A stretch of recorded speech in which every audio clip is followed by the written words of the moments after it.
If I say that don't be a container storing things. Don't be a room. Be like open terrain, open space. There's nothing to collect. The sky is not collecting clouds. Ocean is not collecting waves. Let them play. Let everything play. Who are you? This must be clear. That's the only thing that needs to be really clear, you see. Are you an object? Are you a thing? Are you a form? You are perceiving the senses, mind, the play of intellect. All this is being perceived. But can the perceiver be perceived? These are questions for your mind. Can that which is observing the function of perception, can that be perceived? Is it an object? Where must you go for answer to this? If you don't cling to any shape for a moment, what is your size? Don't take the shape of any concept at all. What astrological sign are you? What's your date of birth? What gender are you? And yet, not that these things are in any problem at all, but they are more superficial to something that no one catches. Whatever is perceivable, you are already here.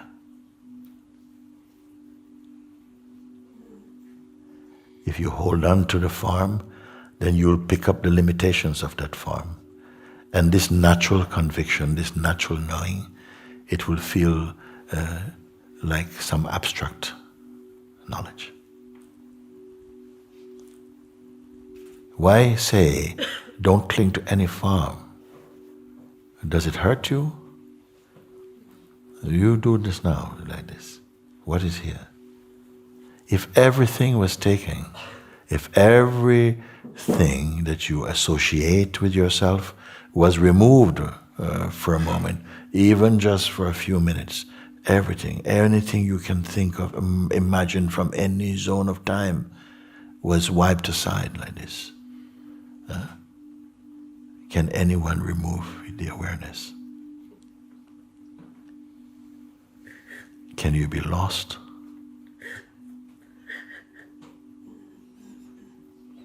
Is there a separation from what and what?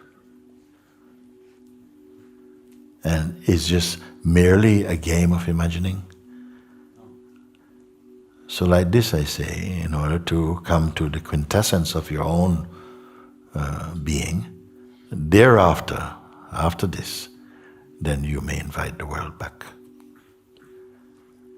You may invite the whole world back and you see if it causes any trouble for you. Because everything are clouds passing. Even this body is a cloud passing.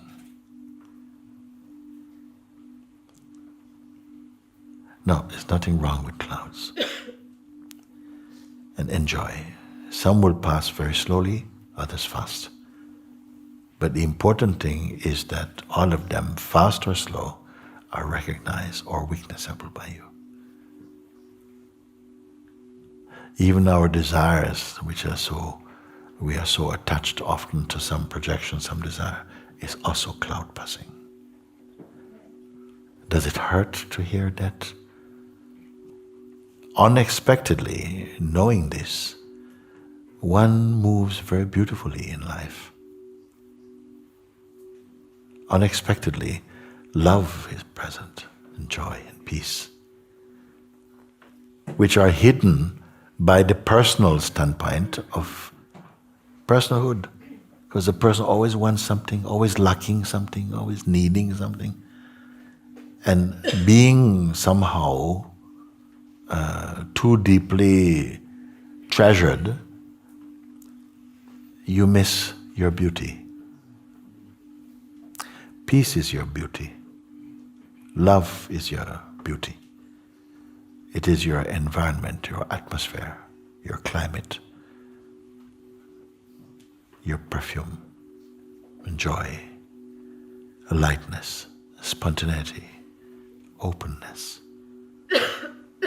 compassion, fun. This is your perfume. Largely hidden by this limited obsession with personhood. What will you really lose? Except trouble. And so life gives you, God gives you, yes, you may do this slowly so that you grow into trust and faith, and that your recognition is not forced upon you. Sometimes little force is necessary. Because sometimes we have a donkey ego, stubborn. So life has to kick you a little bit. And then after, you go to pick up stone and then immediately, thank you. You recognize that you have tasted, as you say, acid grace. You see? Because the ego wants freedom on its own terms, and it never gets it. Check inside.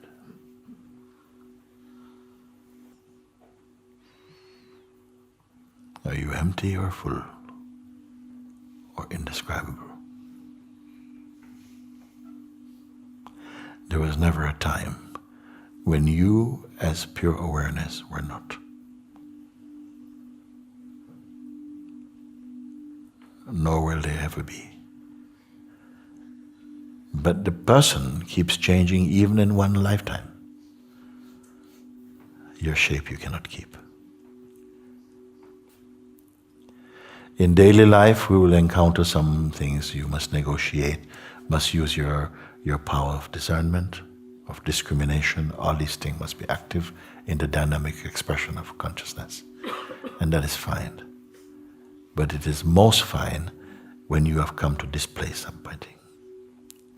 And you can acknowledge, did you create this? This vastness, this timelessness. You see. It can only be discovered, it cannot be improved. All work to try and improve is to be done upon the person and the mind, and not upon awareness. Now, it's a lot to say. If you're not holding on to any shape or any intention just now, or to any form or any desire for now, just leaving them aside, not aggressively. So whatever you can perceive or imagine, don't pick up. Whatever the mind is showing on the screen of consciousness, don't log in. Simply you perceive. What is here, you see? Does it have any form or shape? Is it going somewhere? That which is, when you leave aside all concepts for the moment, no?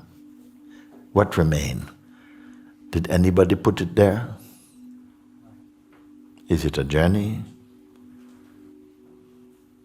I know in some people, mind is a tsunami. If you feel somehow experiencing that in your head it's just like a tsunami is going, it doesn't matter. It doesn't matter.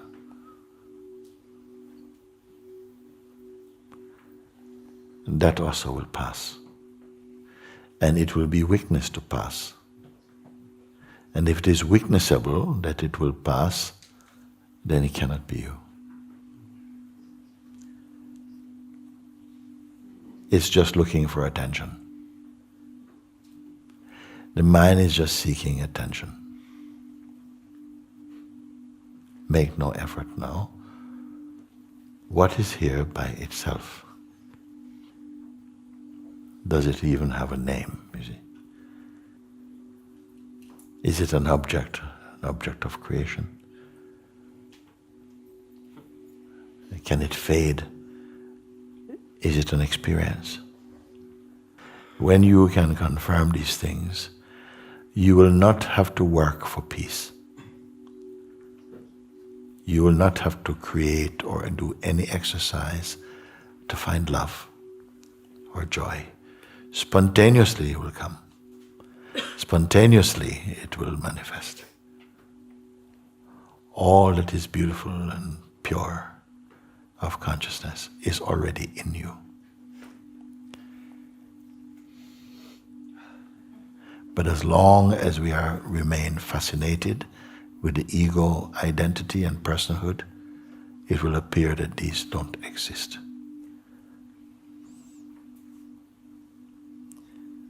And we are working for small wages.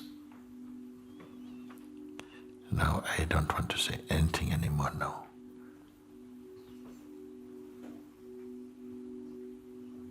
Let whatever you have heard that resonate in your heart marinate in that.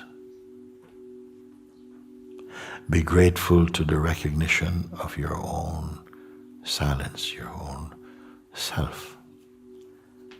Not personally, not person, it's not a person. It is the Lord of the universe, manifesting in each heart.